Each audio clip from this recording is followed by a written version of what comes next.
Hey guys, welcome to the Reparenting Daily podcast, your daily guide for inner child healing. This podcast helps you establish a consistent reparenting routine and is divided into 3 sections. The first is a daily reading, the second is a discussion of the reading followed by suggested journal prompts, and the last section is a peaceful meditation for closing.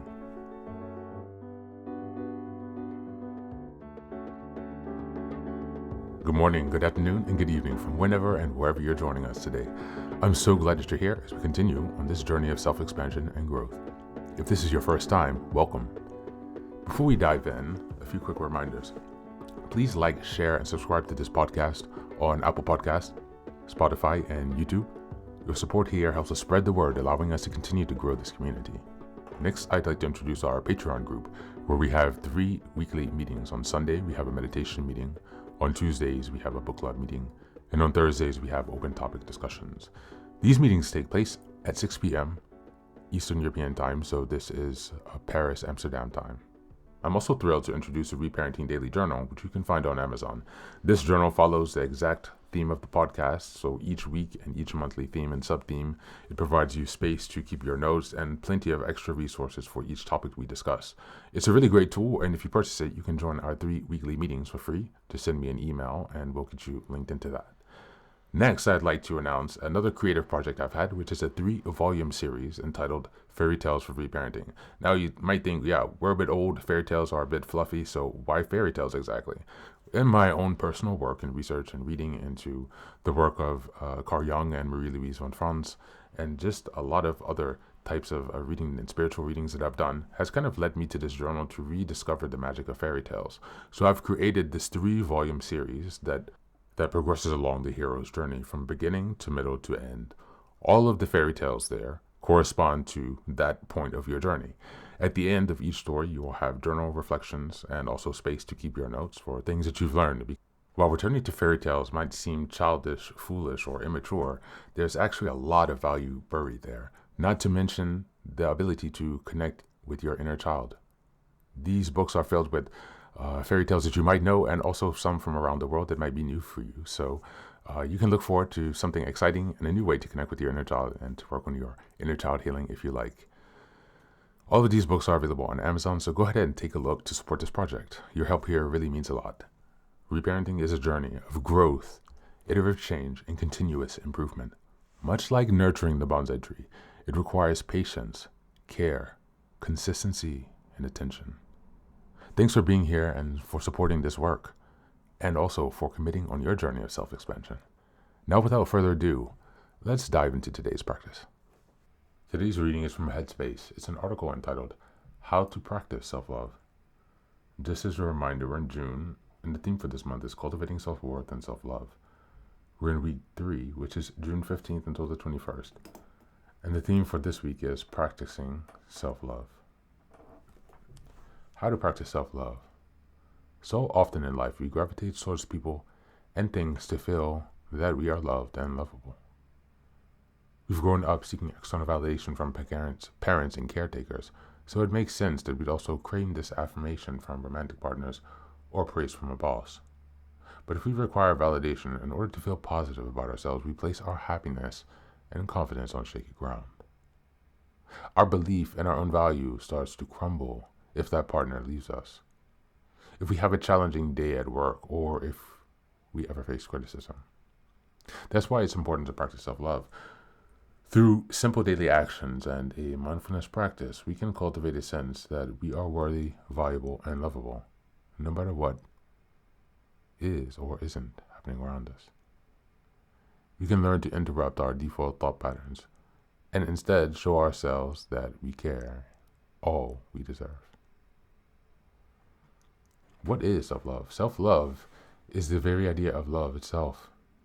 It's a tricky thing to pin down, but we can think of it as the act of connecting with ourselves to become better in tune with our truths, which in turn shapes how we show up in life. We practice self-love by being kinder and gentler to ourselves, without indulging the inner critic and without judgment. In other words, self-love involves shifting our focus inward, not outward, setting healthy boundaries we might not be used to setting, no longer denying our innermost needs, and adopting a new perspective. Remove from the stories in our head that are dependent on the actions and words of others or the rigid expectations we hold in our mind. It's also about acts of self-care, rest, pampering, and participating in activities that improve our mood and bring us joy. But it's important to remember that self-love isn't self-indulgence and isn't an excuse to let ourselves off the hook. We can still hold ourselves accountable to the goals we've set for our growth. All in all, we can take the steps to fuel our self-love rather than allowing negative thinking to fuel a self-perception that isn't very loving and is often shaped by our upbringing or relationships. So while a deficit of self-love is often the cause and effect of circumstances outside our control, we can use awareness to understand our conditioning and then to start to turn things around. Self-love begins with the simple act of appreciating ourselves. Too often, our minds become overwhelmed with critical mental chatter and limiting beliefs about what we are or aren't capable of. When we're consumed by these thoughts, it's difficult to offer ourselves gentleness or recognize our strengths. If a really close friend was having a tough time, there's no way we'd speak to them the way we speak to ourselves, says Headspace, co-founder of the Formless Buddhism monk. To practice self-love is to find the same friendly compassion for ourselves.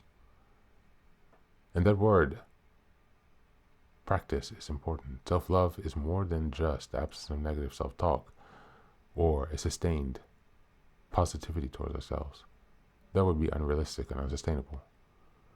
Self-love is learned and cultivated through daily, intentional actions that support our development. Of course, the way we have been programmed to think about ourselves isn't going to transform overnight. Loving ourselves is the same as loving another. It requires work, time, and a commitment to choose love. That's why we practice and keep practicing until the positive reinforcements, as well as the acts of self-care, become an ingrained part of how we view ourselves. So even when we revert to type as is inevitable, our awareness kicks in and we let go of any negative chatter. Gradually, we start to see how we are thinking and responding differently. Thank you, and that's the reading for today. The article continues, so I definitely suggest you check it out.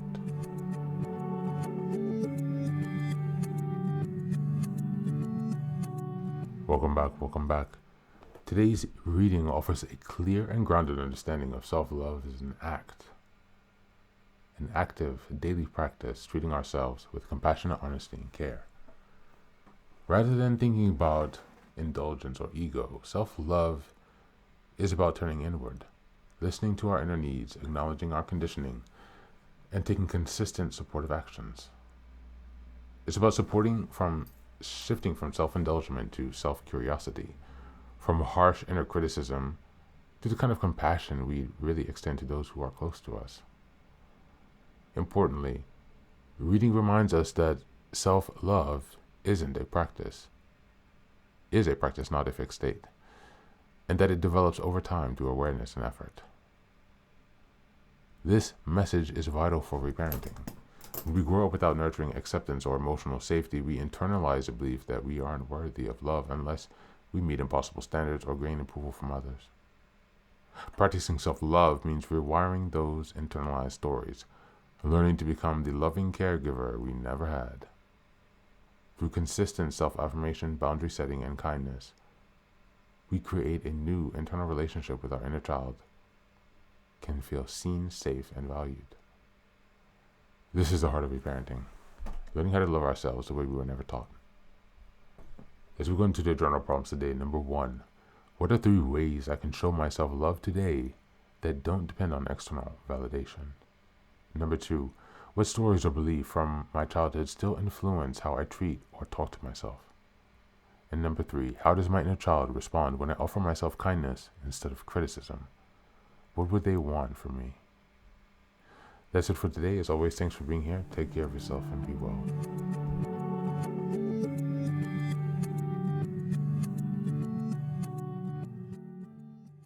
Welcome back. Now, this is the third and final section of the daily podcast. This is your silent meditation. Please go ahead and find a space where you can be comfortable and undisturbed, where you can relax and spend some time with yourself for this 10-minute silent meditation. You can choose to be sitting, standing, lying down, or in whatever position makes you comfortable today. Take a moment to simply be with yourself. Focus on your breath and gently connect with each part of your body. If thoughts arise, don't let them overwhelm you.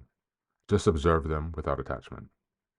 Imagine them as leaves drifting down atop a river, passing by without needing your engagement.